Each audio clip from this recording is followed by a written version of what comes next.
It is more severe allergic reaction. So that means signs and symptoms. Parang grabe siya. Unlike allergic reaction, usually, di ba, nakakaroon lang ng inflammation, di ba? Inflammation, tapos mga ilang hours na nawawala na pag pinapainom na yun. Then, pathophysiology niya, response to antigen,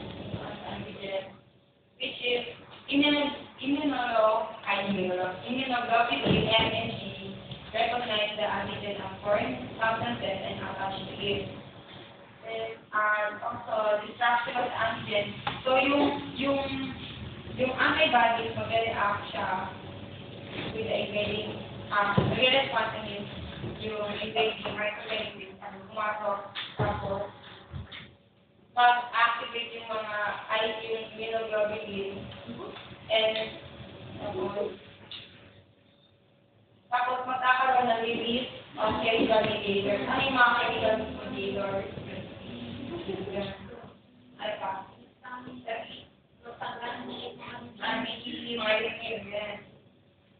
And then the challenges of vitamin causes by vasodilation and increased capillary permeability. The patient begins to have signs and symptoms. Doon sa response antigen, hindi pa nakakakita yung signs and symptoms. Kasi direct pa lang yung nagpapay pa lang yung antibody sa antigen to each other. So dito, kasi nag-release ng chemical mediators, nag-cause ng emphasize na inflammation. In-emphasize dito yung inflammation. Ano yung mga inflammation? UTI.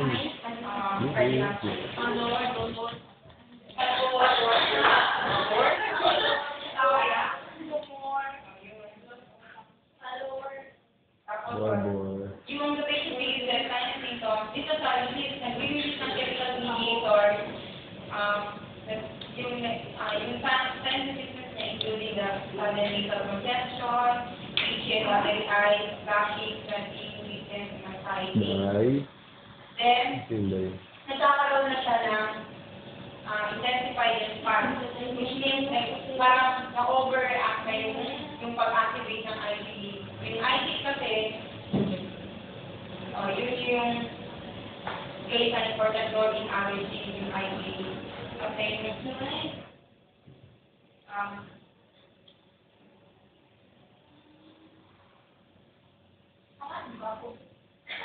Kasi yung IgE, the most take part in Kasi yun na lang. Ayun yung si Dobby palaging nandun.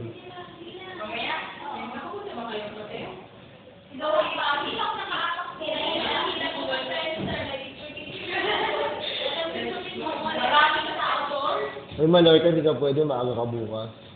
Ano? Maaga. 8 to 12 to bukas, di ba? What time ba? Hanggang gabi, siyempre. Gabi? Hindi na yung tulay ito. Ay, paano nyo may enjoy yun? Ang init-init dun. Hindi mo. May pasok ako. Yun yung magpunta ng papel ganito mo lang. Oo. Ngayon, Hindi na nga tradisyon. Gabi. oo. Uy, maganda magsabi. Ang daming light. Wala naman to. Si Dobby na bahala sa pagkain. May tindahan. Uy, si Dobby na bahala sa pagkain. May bakery naman yan.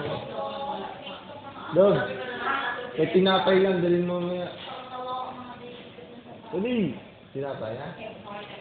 Gusto mo rin yun ito. Smile naman dyan. Kaya ba? O tapos, yun na, sa intensified response, nag-activate yung IgE o sa inhibit muscle. Ano yung muscle? Wala ka yung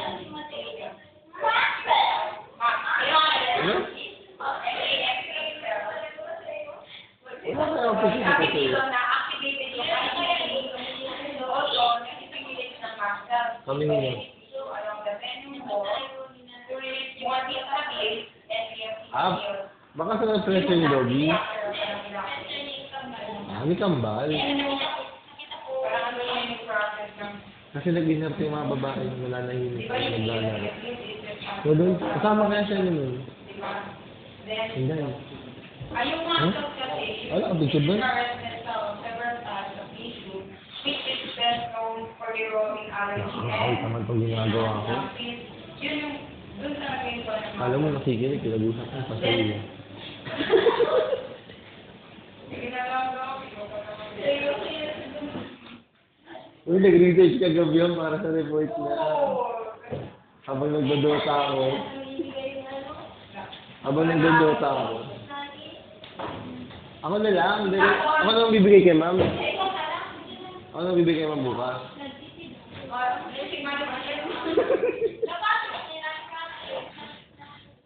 Ako na, mapirma.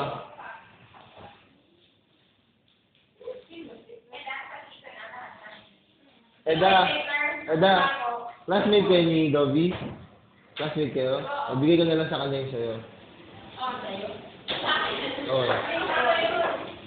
Uy, continue na yung report ko. Uy, di pa kaya. Sungit nito.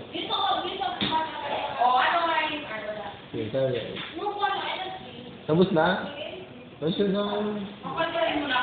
Wala, mag-uusap mo. Pwede pa ulit. Question yun, ha?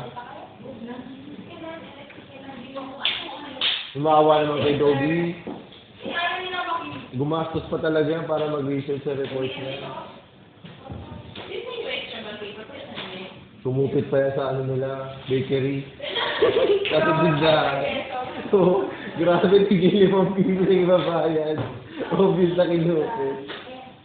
Dapat ginawa mo ng papel. Papel naman na kinuha mo, para di obvious. Nag-extend pa half hour lang.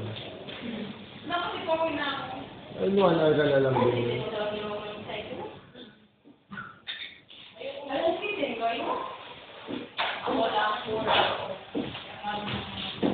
Oh, pinaprint pa ni Dobby ulit yan kagabi, oh. Para lang maka-report siya ng maayos na yun. Hindi mo na kayo makikinig. Oh, Dog. Pinaya ka na din, Dog. Stop ko na kaya ito. Nakakawit na ako.